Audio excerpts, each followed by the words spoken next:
আসসালামু আলাইকুম। আজকে আইসক্রিম তৈরি করে দেখাবো। এখানে মিল্ক বিস্কুট নিয়ে নিলাম 10 পিস, এগুলোকে গুঁড়ো করে নিলাম। তারপর 2টি কলা কিউব করে কেটে নিলাম। বেশি করে দুধ দিব। এই আইসক্রিম স্বাস্থ্যসম্মত, বাজারের আইসক্রিম থেকে এই আইসক্রিম অনেকটা স্বাস্থ্যসম্মত। দুধ দিই, তারপর ডার্ক চকলেট দিলাম,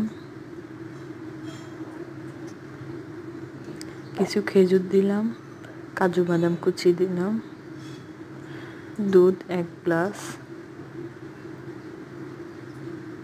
ভালোভাবে মিক্স করে আমি ব্লেন্ড করে নেব। চিনি, পরিমাণ মতো চিনি। একটি পাইপিং ব্যাগে চকলেট দিয়ে গরম পানিতে চকলেটটাকে গলে নিলাম। পাইপিং ব্যাগটি গ্লাসে রেখে আইসক্রিমগুলো ঢেলে বাদাম দিয়ে পরিবেশন করলাম। এটা অনেকটা দেখতে কোন আইসক্রিমের মতন হবে। বাকিগুলোকে একটি বক্সে ঢেলে নেব। এগুলো এখন ডিপ ফ্রিজে রাখবো 7-8 ঘন্টার জন্য।